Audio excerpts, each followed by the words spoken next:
Hi everyone, and welcome to this week's STORK session. I think it's going to be a really interesting one. This week we've got Professor BrettSmith, who is the Director of Research within the Department of Sport and Exercise Sciences at Durham University. Brett's research focuses largely on disability, physical activity, sport and health, but he also has extensive experience in qualitative research methods. Brett, in a lot of our recent conversations, we've kind of keep defaulting to talking about quantitative kind of approaches and solutions, and it's come up so many times that all of the concepts that we're talking about are equally applicable to qualitative research. So we really wanted to have a session that kind of focused on the qualitative aspect, and I think we really couldn't have found a better person to lead this conversation. So thank you so much for agreeing to take part here and to participate. We really appreciate it and really looking forward to hearing what you have to say. Thank you, Brett. Thanks, and thanks for the kind invite. And just as a word of caution, there's lots of other people that could have done this talk who are amazing qualitative researchers around the world, and young and old. I'm just one of a growing group of people interested in it, and we're doing some great work in the International Society, for example. So welcome everybody, and I hope everybody's safe, and it's really good to see some colleagues from the past, present and the future. I've noticed a future colleague of mine, Patrick, who'll be joining us from Toronto, is on there, so lovely to see you, Patrick, on this front.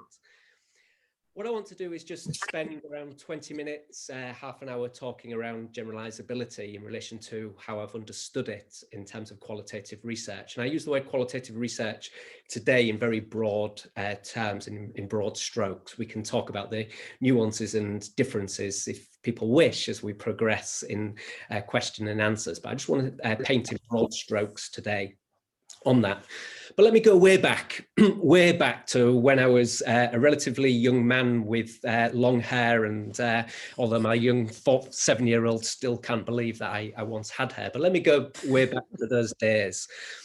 We started a journal called Journal of Qualitative Research in Sport, Exercise and Health in 1999. And I was the founding editor of the journal. And over the years, I kept getting many papers from all people across the world, some seasoned qualitative researchers to young, great PhD students to more predominantly quantitative researchers who were dabbling in qualitative research. And over the years, as I was handling lots and lots of papers, approximately when we started, it was about 300 papers per year. I was handling all of these papers, and as a journal editor, you start seeing patterns of what's going on in terms of the submissions. And of course, people don't see publicly these patterns because the journal's papers are either accepted or desk rejected or rejected through the peer review process.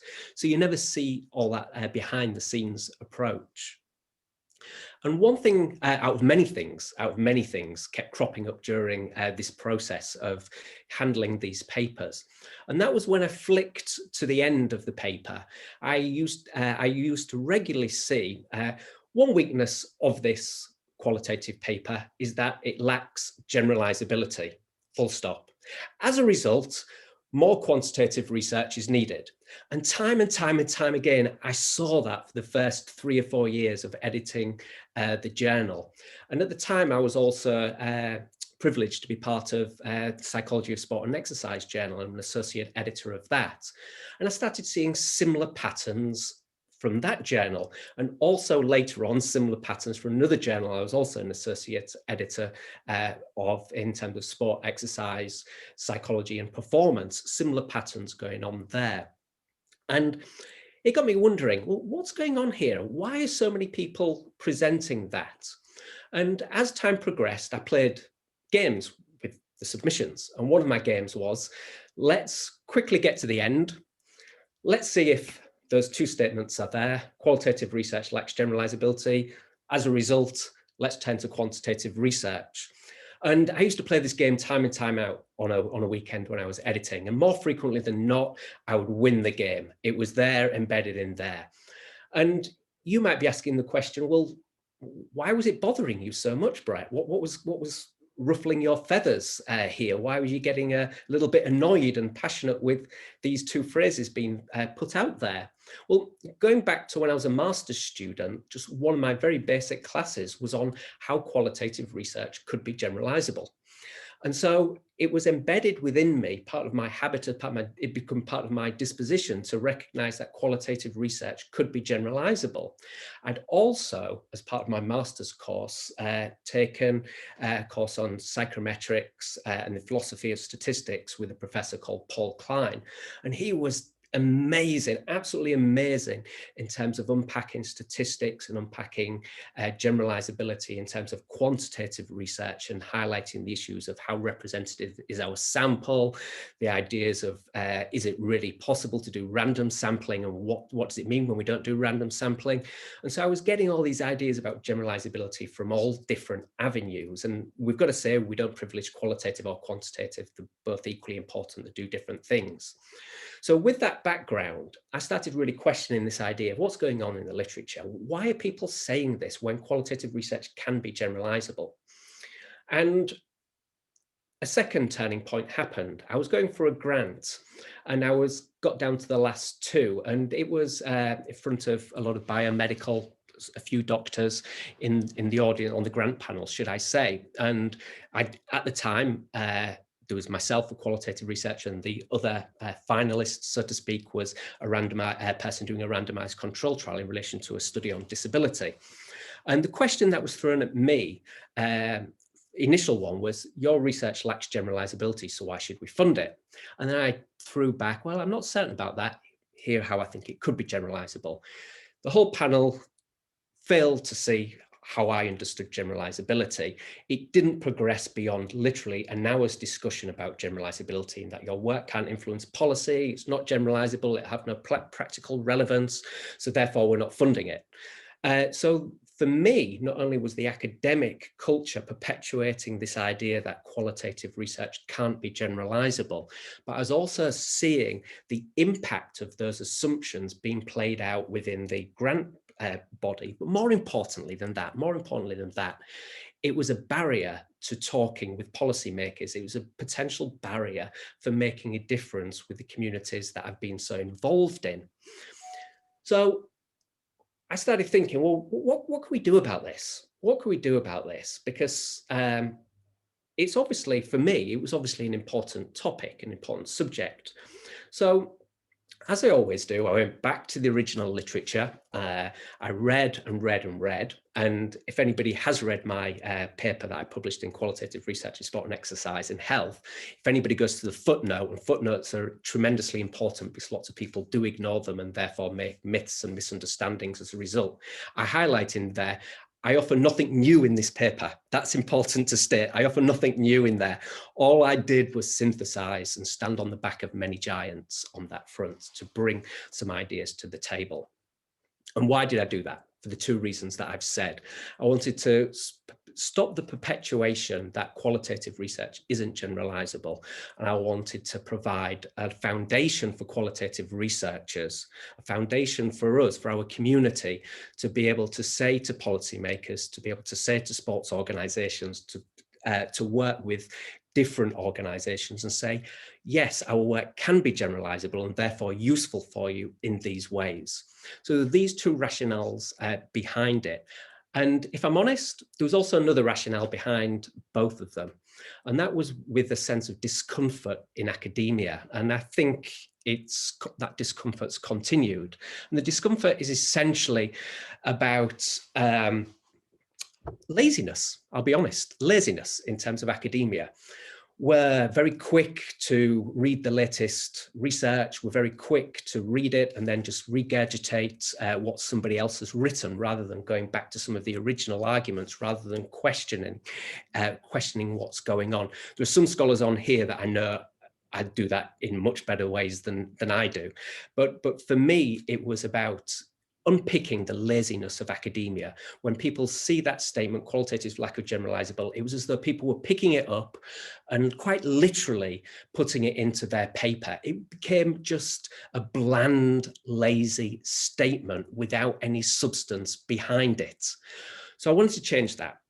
So what I did as I often do, I spent a few years going back to some of the original work that I'd read during my master's, some of those old photocopies, rereading some of that, looking at some of the newer ideas around qualitative research. And so I produced this paper, and for better or worse, it essentially has several arguments underlying it. The first argument was the idea of qualitative research as not generalizable is a misunderstanding. That was my first argument. It's a misunderstanding that qualitative research cannot be generalizable. I did, however, argue that when we say qualitative research is not generalizable, and the arguments for why it's given for not generalizability is often associated, broadly speaking, with the idea of statistical probability.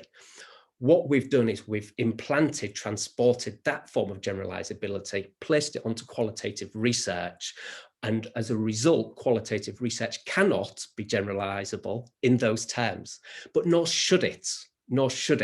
So we were judging qualitative research by an inappropriate form of generalizability, an inappropriate criteria in some respects, an inappropriate criteria.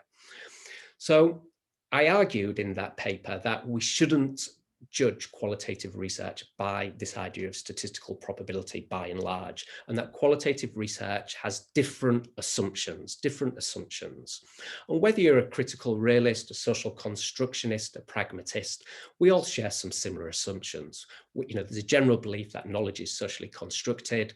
There's a general belief that there is a reality out there. Critical realists, constructionists might disagree as we go further down that line, but we all believe there's a physical reality out there. If you hit my head, it's going to hurt. All that has been said despite misunderstandings that have been thrown around in recent years.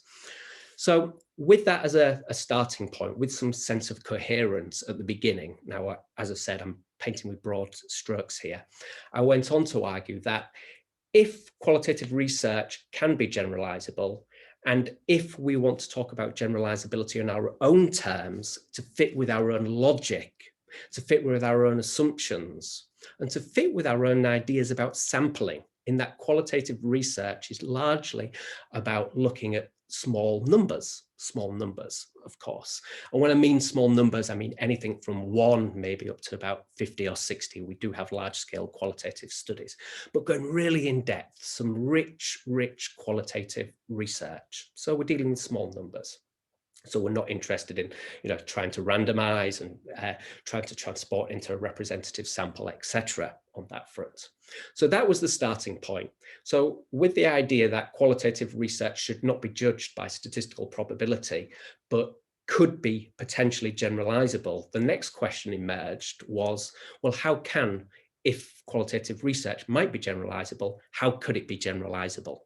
And again, I went back into the literature and I picked out there's 4 in the paper itself, but I picked out 3 dominant ways that qualitative research might be generalizable. I stress might, because lots of people, like some of my work, have misunderstood it and have pitched the idea that what I'm trying to say is that all work should be generalizable, all qualitative research should be generalizable. I'm not making those claims, not whatsoever. I'm saying that for us as qualitative researchers, number 1, we've got to disregard the idea that it's a limitation. Number 2, not be judged by statistical probability. But third, from the very beginning of our research, we've got to consider the possibility, nothing more at this stage, but consider the possibility that our work might be generalizable in different ways. And those ways, dominant ways, we might call them, revolved around 3 ideas. One was what's termed naturalistic generalizability. What is naturalistic generalizability? It essentially means the ideas that you're presenting, the data that you're presenting, resonates with a similar population, But let me give you a concrete example of that and how I've utilized that with a colleague, Dr. Nick Caddick, many years ago on a study in care homes and spinal cord injury.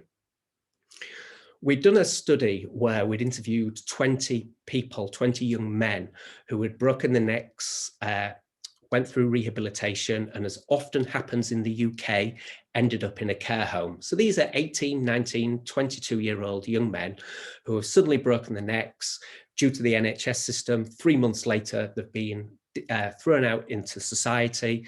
They don't have accessible homes. They don't have the resources to change the home. So they end up in a care home with people who are, 75, 80, and so on, allegedly told that they're going to be there for 3 months. Our data found it was for 3 years minimum. And of course, all the mental health problems, attempts to commit suicide in that context. We did this study. We produced the report. The funder sent it to government. They had a link into government. I presented in the Houses of Parliament to MPs, to Prime Minister, all these important, so-called important people. And the question came back at me. You've interviewed 20. Why should we change our housing laws based upon 20 people? To quote, your work is not generalizable. Why didn't you use quantitative research? And sadly, they misunderstood it and then demonstrated cause and effect relationships between this. As a result, we're unlikely to change these laws. That weighed heavily on me. That weighed heavily on me. People's lives are at stake. People's lives are at stake on this. So what we did, we sent the report out to everybody that we knew who had been in a care home. The funder, Aspire, had kept a database, just over 100 people. And these 100 people are very close, read it, their family members read it, their partners read it, brothers and sisters read it. And we received a flood of responses from nearly everybody, flood of responses saying it's as though you've captured what we had been through in that care home. You've captured our emotions, you've captured our feelings, you've captured our mood, you've captured our interactions with individuals, you've captured for some people our suicide attempts, and so on. In other words, they was telling me that this research had naturalistic generalizability. We then used that data and we wrote it up to re-emphasize that, and then we went back to the government. Thankfully, there was some small changes to the housing law as a result of this. But going back to the paper itself, that was an example of naturalistic generalizability. So that's one way in which we might generalize. And I think when I think about that in more detail now, I think there's some good reasons why naturalistic generalizability and the second one, transferability, might work. And I'm just going to throw out some possibilities here that I've been mulling over for the last 2 years when I've been giving these talks. But let me first address the other issue of transferability. When I was a master's student, we read a book by Lincoln and Goober, a very famous book, I even forgot the title itself, Naturalistic Inquiry, 1985. It was very dominant in sport and exercise psychology. It was used, and one of their ideas in there was about transferability. Now, that book over the years has been problematized. Lincoln and Goober themselves have rejected their ideas based on that to me is an incredible type of scholars that are able to question their own work. I'm in awe of individuals like that. But they challenged it all. But over the years, the idea of transferability also changed. It took on a different meaning. And that's important because I read a paper just before this talk on generalizability, somebody very prominent within the qualitative community, and they were still referencing the old ideas of transferability. So we need to move past those. And what these new ideas about transferability talk about is as follows. And let me give you it in a sporting context in relation to coaching and some things that we've worked with and my colleagues have worked with in coaches. It's kind of like the idea is as follows. You may have got some general ideas around what works in X context. That might be tennis. And you might then, as I say, as a football coach, think, okay, well, those ideas that are in tennis, are they transferable into this context in football? What might work, what might not work? So it's this idea of transferability, transferring, whether it's skill acquisition, whether it's some ways to motivate individuals, whether it's ways to deal with stress, burnout, whatever it may be. There's some transferability to there. And when I've been thinking about these two ideas of naturalistic generalizability and transferability, I've been thinking, how do they work? Why do they work? I've got no concrete response here. And I'm just going to throw out some ideas for the first time because, as I say, I'm mulling them over on that. And I've always been passionate about old literature and going back to some of the originals. And that is born partially out of my frustration with sport and exercise psychology and other disciplines that claim to be reinventing, claim to be producing something new. We're really reinventing the wheel. And that's what David Maines in 2000 called sociological amnesia. Academics are very good at sociological amnesia for two reasons. One, because we don't go back into the classics and into our old libraries and reread them and think, well, actually what they've said there still applies now. Or alternatively, and sadly, we're all, not all, but there's a strong movement within academia to claim something original, to claim something new, whether that is to publish, whether that is to get promotion, however it is, there's that. I also think now there's a sense of identity politics around that, and I'm seeing that being played out. You're either part of one camp or you're part of another camp, and I don't like that. I don't like these identity politics being played out in some spaces in sport and exercise psychology. It fragments dialogue, it creates paradigm wars, etc. on that moving forward. So I went back to some classic work on Herbert Mead in the 30s, and Mead talked about the generalized other. And that's, about taking the attitude of the other person. And when it comes to naturalistic generalizability, that's about resonating, of course. But I also have been mulling over in my head, is there a sense when we're thinking about generalizability, are we adopting what Herman Mead might say, the generalized other? We're thinking about the other. We've created through our own practical wisdom, for our own interactions with individuals, what the other might be like. And in then some respects, it enhances our capabilities to resonate with, for example, in this context of spinal injury in care homes, to even resonate even more. And that's why I keep coming back to the litmus test for naturalistic generalizability. It's when somebody starts going, yeah, I can see that, or I can feel that, that's me, or that was my sister, that was my brother in those contexts. So I wonder how this idea of generalized other might be working out in terms of these two, or at least in terms of naturalistic generalizability there.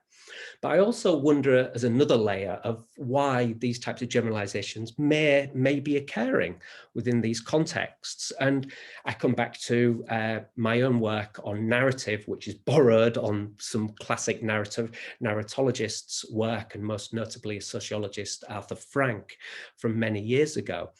And in that work, people like Arthur Frank talks about our own stories, and our own stories are not really our own personal stories that we hold, and we hold alone.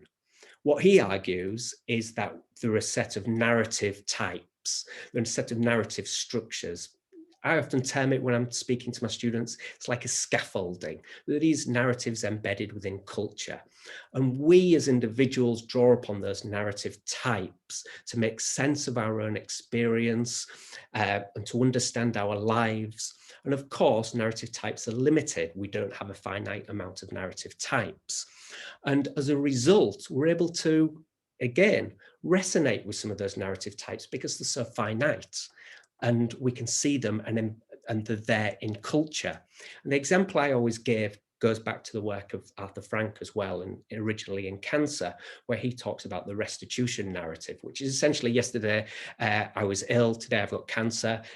Through treatment, I'll be alive and I'm going to get well and live a fulfilled life within the work we've done on spinal cord injury. It was yesterday I was able-bodied, today I'm disabled. At some point in the future, I will walk again, either through stem cell surgery or alternatively through exercise as medicine through that. It's a dominant narrative. We all can generally see that in different contexts and working in different ways.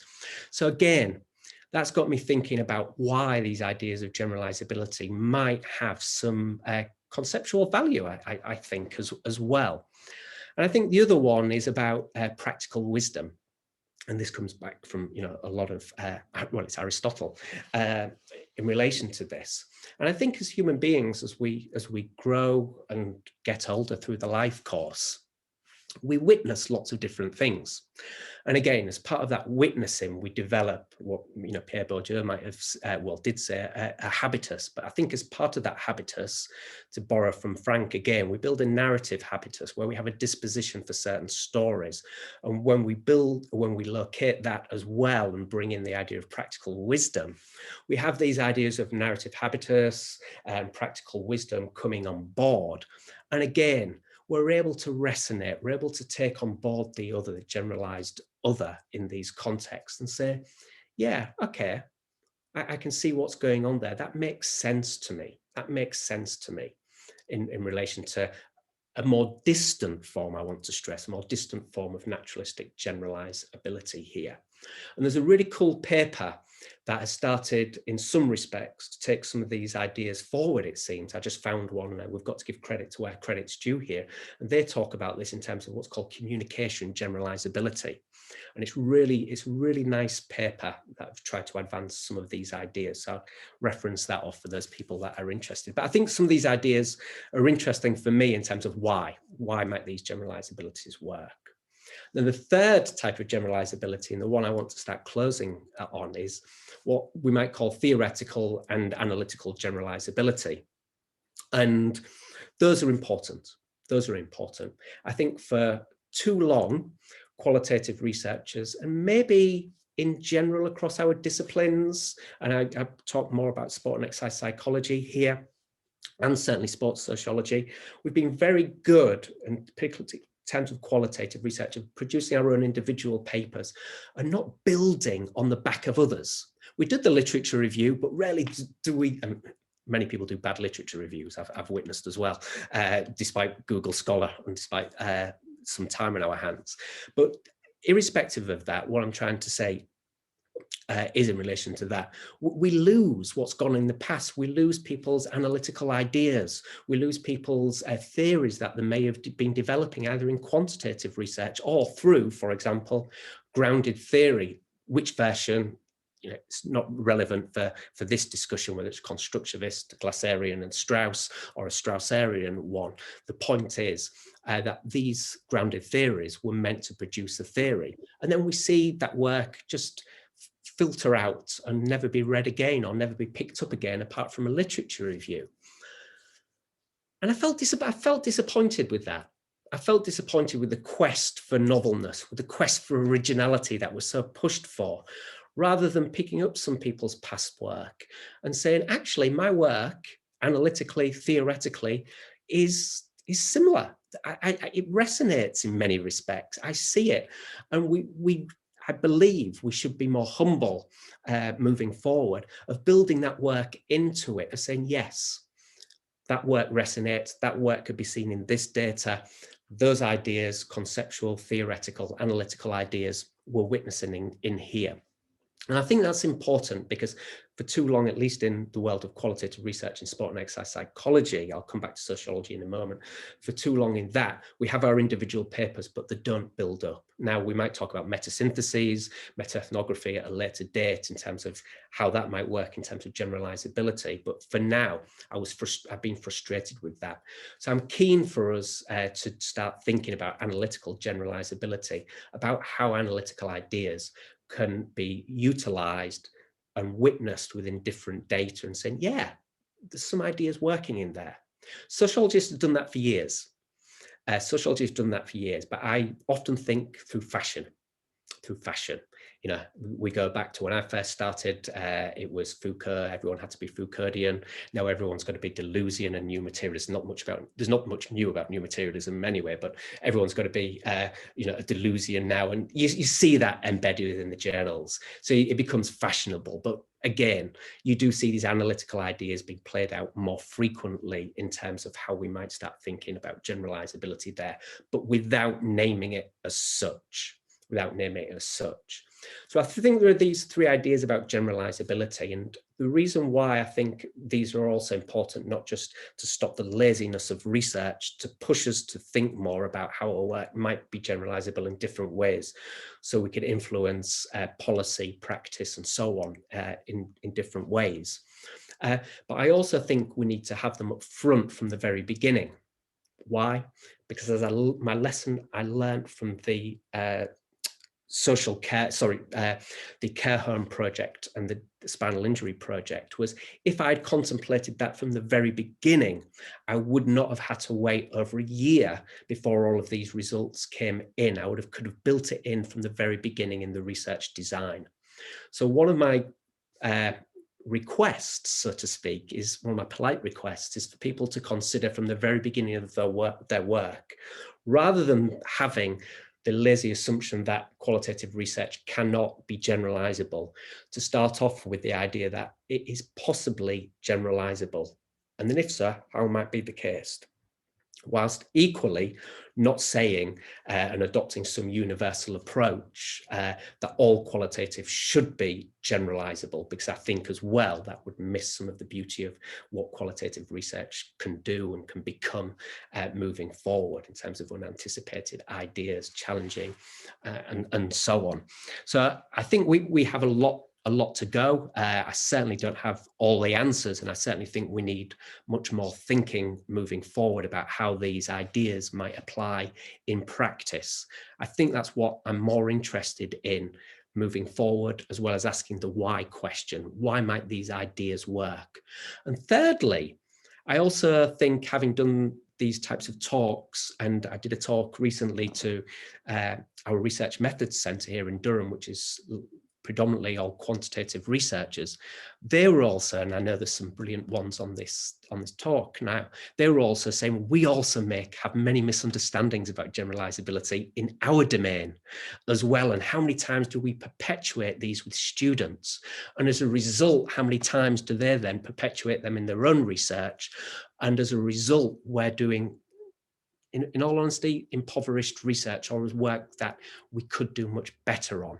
So I also would like to think that these ideas of unpacking what's going on in the world of qualitative, we could have some more dialogues within quantitative research, and we could learn from what's going on with the colleagues who are predominantly in those contexts, to see, the dilemmas, the misunderstandings that are going on in those contexts, to see how might we improve in terms of generalizability, and how all this ultimately, for me, can be played out in policy and practice, and also how many policymakers misunderstand what research is about and what generalizability is about. I think we have a very important task ahead of us of working with policymakers, with governments, with sports organizations, I use the word education lightly, because I'm not saying education is perhaps the right strategy to change people's views and thoughts, but certainly when I'm speaking with them, they have an incredible impoverished understanding of it. And I do believe that doesn't help our cause in terms of translating, for example, the benefits of physical activity for mental health, the benefits and problems and dark side of sport, and so on. I think we need to have better dialogues about that. And that was, again, one aspiration of this paper, to be able to give people a resource to move forward to debating, to dialoguing on those. And on that idea of dialogue, I'll press pause on this and open up for conversations in a moment. But to sum up, essentially my argument is no more laziness. Don't put those in your limitations. Don't put those in your limitations. I make a little joke to myself when I get a paper and it has that in its limitation. I then go to the author and I say, where do they come from? I look at the biography, how much qualitative the research have they done? 9 times out of 10, they've not done any. So again, it's this laziness from a group of individuals that think qualitative research can be easy, and it's not. It's a craft that takes a long time. Secondly, to have from the very beginning the possibility that qualitative research can be generalizable in at least 3 ways. There are many other different ways it can be generalizable. And I think as a community, we need to start dialoguing about how that might work in practice, how as editors, associate editors, reviewers, we might push our colleagues to think more about that, how we might avoid reinventing the wheel all the time for the sake of novelty when it's not novel. and how as a community we can have a dialogue even amongst the so-called quantitative and qualitative divide. It's not a divide, it's not divide whatsoever. You know, many people do both, some people do both well, some people do mixed methods exceptionally well. And remember, it's just methods, that's what they are. Behind them there is, you know, logic of justification is there. It's been argued for a long time on that front. There isn't a paradigmatic disposition that influences the best approach to mixed methods, because if we had the argument, that would go against Kuhnian's understandings of paradigm. So I think we've got a lot to learn moving forward, and the paper was just a modest attempt to share some thoughts and ultimately to vent my spleen. Don't keep doing that in your limitations. Thanks.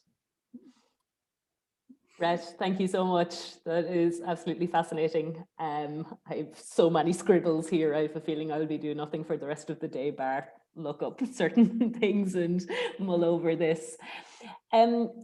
Guys, we're generally quite flexible in the way we kind of run the dialogue after. Please feel free to post questions or comments within the chat, but equally feel free to unmute yourself and ask a question if you prefer to speak yourself. So let's open the floor to questions and comments and suggestions.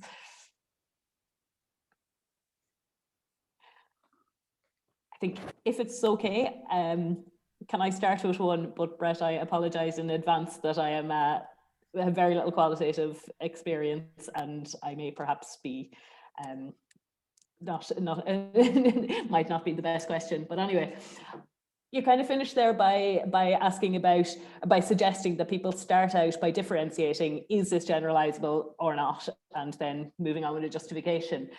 Even in my own work, which is quantitative, I sometimes struggle with differentiating what should or shouldn't be. And what I also find sometimes very difficult is if I identify a study that I don't particularly believe is largely generalizable, how to describe the value. Or I feel that it still has value, even though it's not generalizable, but I really struggle to articulate that. And I wonder if you have any tips in terms of the practicalities if I'm sitting down with a study and I'm trying to figure out, is this generalizable or not? Any thoughts on kind of how to go about it? Yeah, well, I think part of my point of stressing that not every qualitative research needs to be or should be generalizable, so we didn't hold all research accountable for that. And then any new research that might not be was then dismissed because it is so radical and challenging. So I think that would be my first point. But in terms of, I think my second point to bounce off, all research can be valuable in different ways for different reasons. And we've got to think about what criteria we bring to the table with our own personal prejudices and assumptions, plus also what criteria is most applicable to that study. But for me, when I'm trying to think about generalizability in qualitative research, I have some ideas for some papers that I work on, and when I'm reviewing, some ideas for other papers. And one, it comes back down to the idea of fidelity and the comprehensiveness of evidence. What's the data? When you've got a good piece of data, whether that's an observation data or interview data, whatever it may be, when you're reading that, now it may not resonate with you because you're not that individual and you're not that participant. But again, this is where I've been speculating on the generalized, on the Herbert Mead's idea of the generalized other. I'm often thinking I could maybe see how that might work in those contexts. I can maybe see how that might be applicable in those words. What I'd really like the readers to do, the authors of those, is later down the line to push that and to say, yeah, that has happened. So I think it's the data is the first one. I think the second one is the contextual nature of the data. Is the context, is placing the context behind it. And it's beyond just describing a participant who's aged 43, male, heterosexual, blah, blah, blah. It's beyond just saying those types of things. It's providing much more deeper context. And as qualitative research, I think we've lost some of that ability over the years, partially because we've lost the enthusiasm for ethnography, sadly. But I think the context behind it is absolutely fundamental. And I think the third one, and one that we shouldn't underestimate, is the ability to write eloquent texts and eloquent pieces of research. And I say that for quantitative and qualitative researchers. When I read good quantitative research, and there's somebody on this call, I won't embarrass him, but he writes about emotions, intensity, and it's just compelling. It's compelling. It's eloquent and compelling. And I think that writing, it's not just passionate, and I don't mean in terms of overflowing with emotions, but you see it there. And I think that comes across, whereas I find too much writing technical, I find too much writing dry on that front. And I think that's a third way for me, of valuing different types of research. The feeling I know who you were referring to there on the call. I agree entirely. Thank you very much. We've got a couple of questions here, guys. If it's okay, I can read them out, or if people want to unmute themselves to read your own questions, that's absolutely fine. We can start out with one from Jafra here. Professor Smith, could you tell us a bit more of your presentation following the statements from care home family members and patients? How was that compared to your first presentation? Did that emphasize qualitative or quantitative qualities? Yeah, good question. It was both in the Houses of Parliament, so it was a very restringent. There's no PowerPoint. You literally have 5 minutes to speak. You go over 5 minutes. You cut on that front, and you go on all these media courses in university about how to present. But I was ultimately taught by somebody who'd been in House of Parliament for a long time, and the simple response is this, related to generalizability. For the first 20 seconds to 30 seconds, you give the numbers. Okay, this is how many people end up in a spinal cord in a care home result. This is how much it costs, etc. You give the numbers. Okay, good. Then you move on to the stories. The stories are vital for emotions, but that's also where the storytelling can fall down when you don't mention generalizable, because in my first talk, people said, nice stories, it pulled at my heartstrings. I'd love to do something, but it's just a small group of people, so we're not going to invest any money or change the laws. My next one, I literally said, so some of you might be thinking that this is just 20 people. Well, coming back to the numbers, there are 111 people that have been in care homes. If you want, I can share every bit of data that this has a form of what's called naturalistic generalizability. Essentially, it resonates with them. Essentially, they've been through the same experiences as these people. If you want the evidence, I'm happy to include it on your desk tomorrow. But rest assured, this is not just isolated to 20 individuals. It cuts across every one of the vast majority of people that have been in this sad situation. So basically, I posed the question, is this generalizable? And I literally, I foregrounded it. Well, I think the next question in the chat here from John is essentially following up on that. John says, I'd be interested to hear why the policymakers felt your work wasn't generalizable. From how you presented it, it sounded like the sample was representative of a high proportion of the population experienced these specific challenges. Did they feedback at the time, or?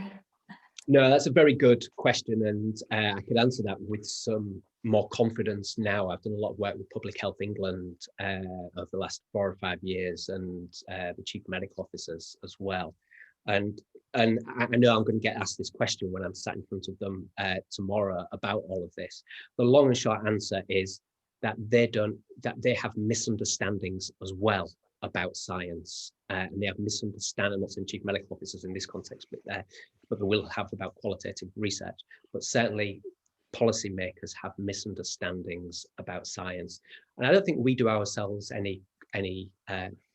much help either in terms of how we write reports, what we say, often confusing messages, contradictory messages, etc., on that. But that's for a different story. But essentially, policymakers don't understand the world that we live in, don't understand our vocabulary. And as well, I think, like the original work that I was getting as a journal editor, That also applies in the world of policy. There is the assumption that qualitative research is not generalizable. I work a lot with Sport England. That was one of the first comments that was thrown.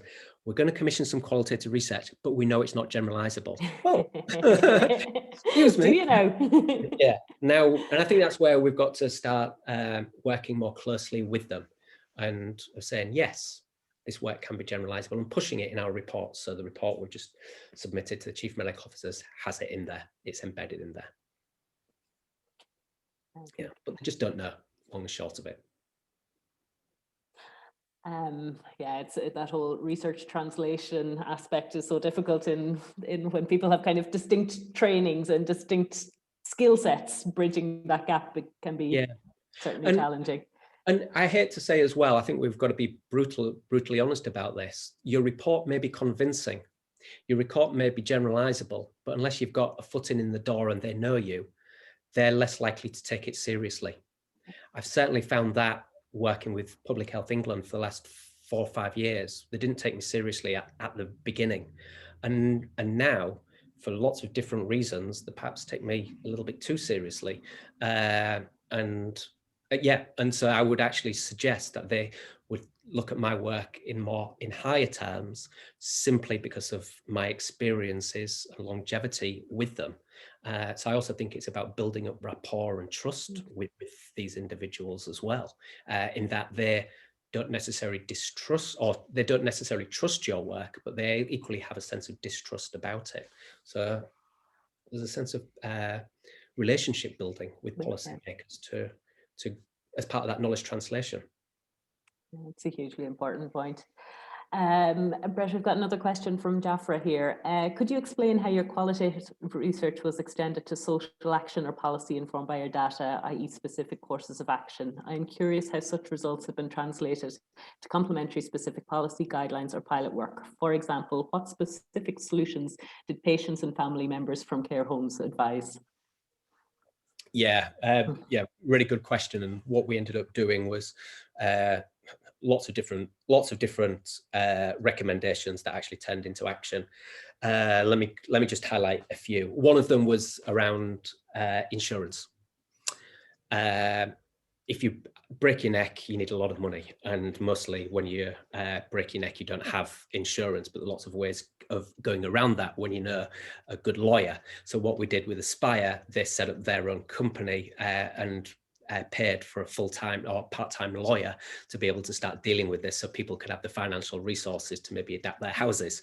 Now, that's not changing the care home solution, but it was an alternative way. So that came out when people said, the reason why I'm in this mess is I don't have any insurance, I don't have any money, I couldn't get a good lawyer. So like, okay, let's start dealing with that part of the issue. The second one is when we was working with the different ministers, and again, it was Aspire, the organization, should be full credit. We just did the research, Nick and I, on that front. But essentially they're there in their housing of saying, you know, if a person breaks their neck, the first port of call should not be a care home. It should actually be about working with social care workers and with social workers to find adaptable and inclusive homes for these individuals. If they don't have an inclusive home, then the next thing we need to do, we need to changing housing policy so that houses need to be more inclusive and adaptable for individuals. That hasn't gone as far as we'd like to, I'll be honest, on that front. But the idea of making homes more inclusive is becoming more on people's agendas on that front. The other part of it was that if people did end up in a care home workers were trained immediately in the care of people with spinal injury. I mean, the physical care of them, because there was lots of horrible, people would end up with huge bed sores on these horrible, so people were trained in there. Another point was what we wrote into the disability policy was that no government should be able to say that you be on average 3 years, because it's not 3 years, it's 3 months, it's 3 years on that. And then the final one, that if somebody was in a care home for more than a year, they would not go to the bottom of the queue. This is really important. They would not go to the bottom of the queue if they turned down a home. That was done. That's really important, because what we was getting was the local authority saying, well, we've got a house for them that's accessible, and we can put them in there. But where's the house? Well, it's 2 hours drive from where you used to live. So they've lost all the social support, they've lost where the place of the work, etc. That's not appropriate. It doesn't fit my human rights. Well, if you don't take it, you'll go back to the bottom of the queue and it'll be another year and a half before you get there. We managed to overcome that as well. So it's small changes, sadly, not as many as we'd hoped, but enough changes that have made a little bit of a difference, certainly a little bit of a difference on that front. Yeah, certainly a little bit of a difference. And it was borne out, a student of ours broke his neck, and we've gone through that process with him. And certainly this information has been incredibly useful for their parents on that front. Sounds like incredibly meaningful changes, really huge capacity to make a difference to individuals' lives. That goes with working with great people. Yeah. Guys, we're coming up on the hour, but if anyone has additional questions or comments or suggestions, please feel free, as I say, to either unmute yourself or to put them in the chat. One's just popped in here from Marie. In your 2018 paper, you talk about analytical generalizability in regards to researchers re-examining concepts and theories to produce new understandings on a topic. Considering the importance of prioritizing generalizability rather than noting it in your limitations, what's the best way to achieve this when re-examining data? Yeah, you talk about re-examining concepts. Yeah, I think what I meant there was we're always trying to search for something. Well, I meant it on two angles. We're often trying to search for something new. And so we might return something, but when we go back to the literature from 20, 30, 40, 50 years ago, it's been embedded within the literature on that front. And so I think sometimes we've just got to be humble enough to go back to our data when we read, and we don't do not enough of reading for lots of different reasons, academic pressures and so on, trying to chase the next grant, blah, blah, blah. But ultimately it's when you're reading and asking yourself the question, well, where might these ideas be within the literature? Where might these be in the literature? And if I can give you the example of the restitution, narrative, is when I was looking at this data many years ago. I hadn't read The Wounded Storyteller, but when I was listening to this data, I was seeing this idea that people with spinal cord injury using words like, we want to make a comeback, we want to get back to our old self. We think through this, we'll be able to walk again.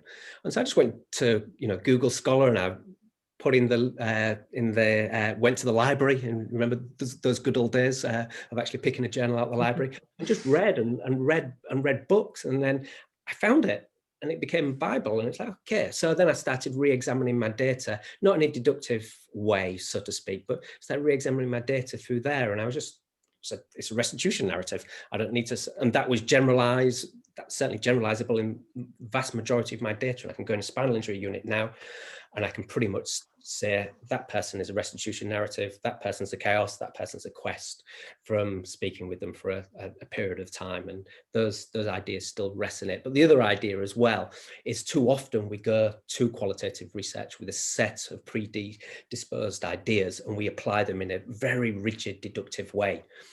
Not in the hope of generalizability, but maybe that will lead us to all of that. But we apply them, and we don't consider them in any other way. And the idea that I always come to is, this isn't a criticism of self-determination theory, but I just see so many people utilizing it, taking it off the shelf and applying it theoretically, applying it to the concepts, applying it to your data, without asking other questions about your data. What else is going on here? What's interesting? How might this shed light on some tensions and contradictions within this theory? How might we expand upon it? How might we look beyond it and just say, yeah, these ideas work, but something else going on here? So I think about it in two ways. One is paying a little bit more homage to our past, so we're not reinventing the wheel, and being humble and honest. But secondly, as well, of not grabbing an idea, grabbing a concept, grabbing a theory, putting it in there, and then saying, hey, presto, it's emerged like some fountain of knowledge from this data, and then regurgitation. I play another game, being honest today, play another game, is once I've read the introduction of some papers, I often say to myself, what's the ending? And when I know the ending, after reading 2 sides, I'm disappointed. I want a good qualitative paper to be like a detective story. I'll prepare part of the introduction and think, yeah, who's the killer? What's going on there? What's going on there? And I think that's the idea as well about, challenging ideas, and equally coming out of saying, the idea that these two people produced 20 years ago, I'm seeing it in the data now. Oh, that's cool. That's cool. That's cool. Absolutely. A few more comments and questions coming in when they're from Gareth. Interesting question from Brian, certainly a quantitative perception. Surely no study is 100% generalizable. Does some sort of threshold exist? How are thresholds of generalizability determines them, and who determined and who determines them? Well, let me start off with saying that if anybody would determine them, it's largely people in positions of power and influence. We can't hide behind the power dynamics involved in all of this. Is there a threshold? Again, I don't think, well, I know I wouldn't look at qualitative research in those terms. I wouldn't say it needs to be 98%, 78%, 85%. I think that's missing the point of, for me at the very least, about what qualitative research is about. To me, that question echoes a lot about the debates on inter-rater reliability that have arisen through many, many years, where you get three, say, researchers around the data, two researchers independently code it, and you come up with, say, 85%, 90% agreement on those analytical results at the end. We all coded it in the same way. Well, that's problematic, and that's been rejected for many years for good reason. So I don't think the question is applicable to qualitative research on that. When I mentioned the care home, that most people would generalize, most people resonated with it, I wasn't making a quantitative claim, so to speak. What I was doing was using that data to have more an influence on policy. So yes, I admit I was using, it was a strategy to have to make a little bit of a difference in those contexts, but certainly in papers themselves, I would not say X, Y, or Z. I would just put, you know, either I believe, I'm hoping that this might have naturalistic generalizability, and I hope other readers and researchers in the future take these ideas on board and ask the question, does it resonate with their participants? Does it resonate with their analytical results? That's what I mean about provoking it. Or alternatively, I might come back and say, well, you know, it does seem to be, you know, it does resonate here with lots of other people. So I'm reasonably confident that it has some form of generalizability here. I've been cautious on my terms and ideas, not because I'm a cautious researcher, but I play with those ideas in terms of being uncomfortable with uncertainty in my world. And to pin that as 100%, 98% misses how I understand qualitative research and how I understand the world through my paradigmatic lens, so to speak.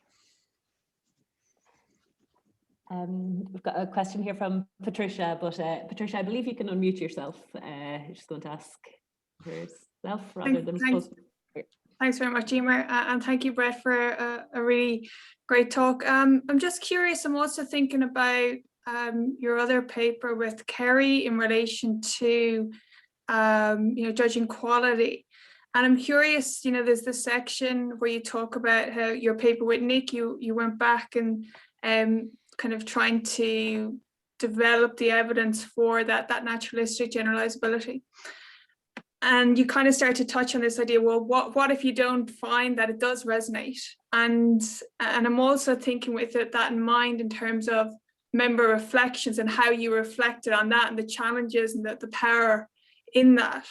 And I guess I'm just curious on your thoughts on negotiating that, you know, if in that situation.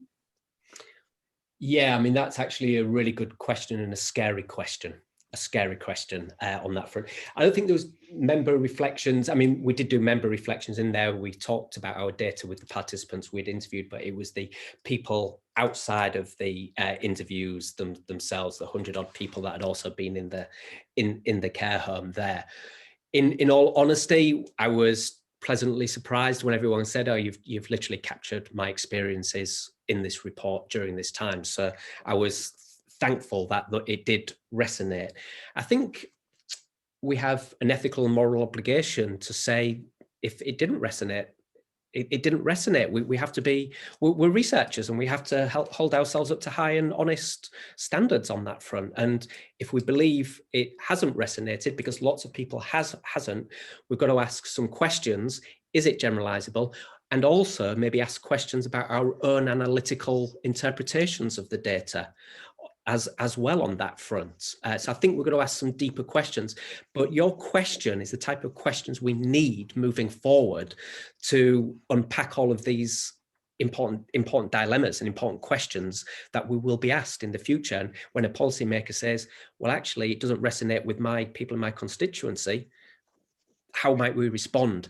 This is why we need resources. I really like papers that are resources to provide us with the art of what Harry Walcott, an anthropologist, talked about, the art of conceptual defense. He didn't mean defense in terms of fighting. He meant just politely of saying, well, actually, here's might be why you're wrong, or why you might be right equally on that front. So in answer to your question, I didn't have that problem. I'm not scared about it because I would be, honest and ethical and moral about it. But I think we do need more resources to be able to ask those type of questions so that people coming new into the field could navigate this ethical, moral, and political terrain as we progress forward on that. And things won't resonate. We've got to think of culture.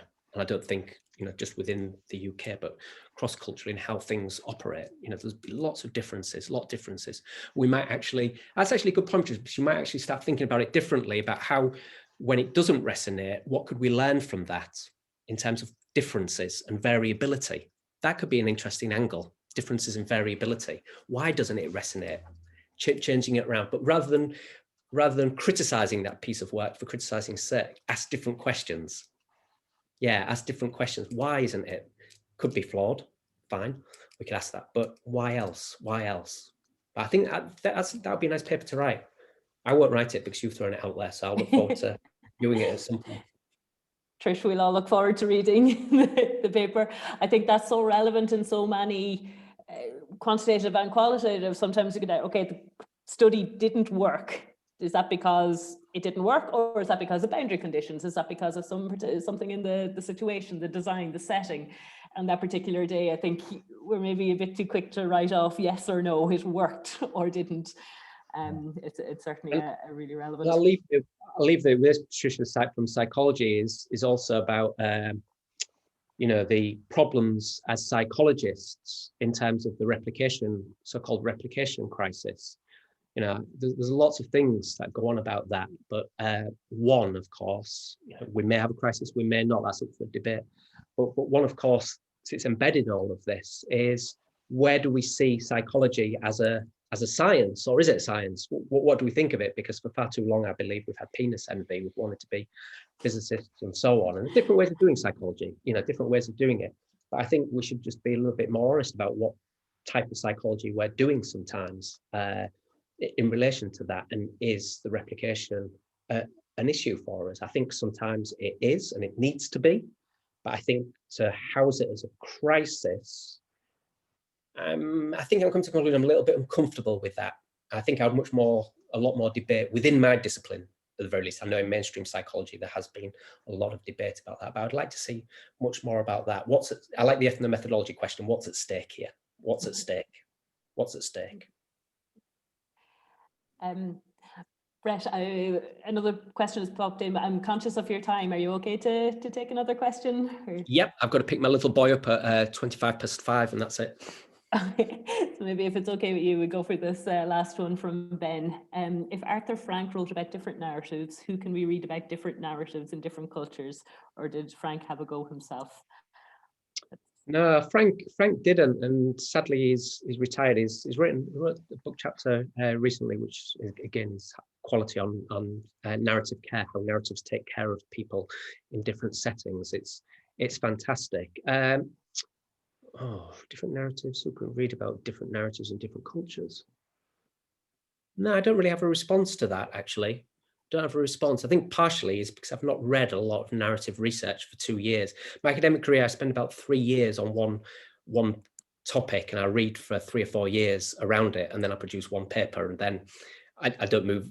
I'm always interested in disability and qualitative research, and that's where I come back to on that front. But narrative, I've not really given much thought on that for the last 2 or 3 years. I'm just getting back into it, in fact.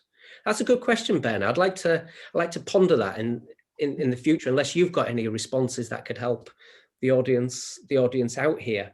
I think, I will say this one thing.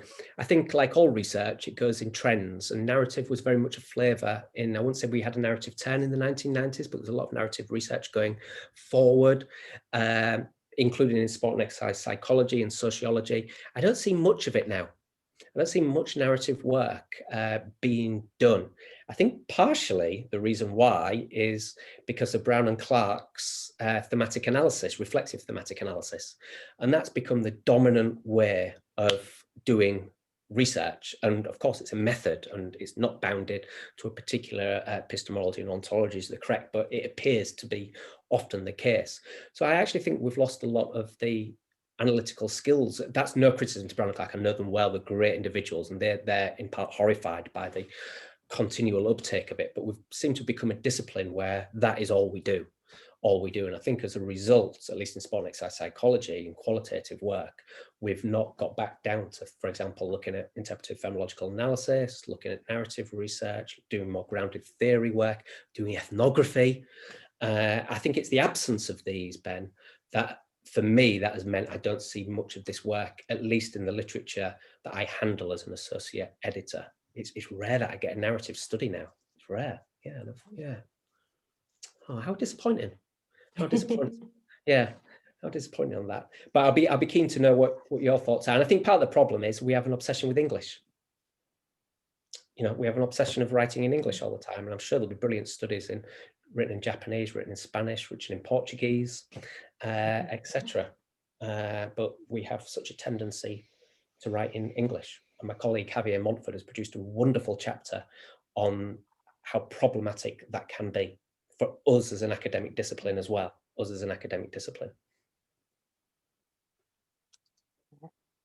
Hey, guys, Brett, we'll let you go pick up your little boy. I think if resonance is one of the criteria that we want to consider generalizability, I can say certainly from my own point of view, this really resonated with me. So much to think about. So thank you so much for that.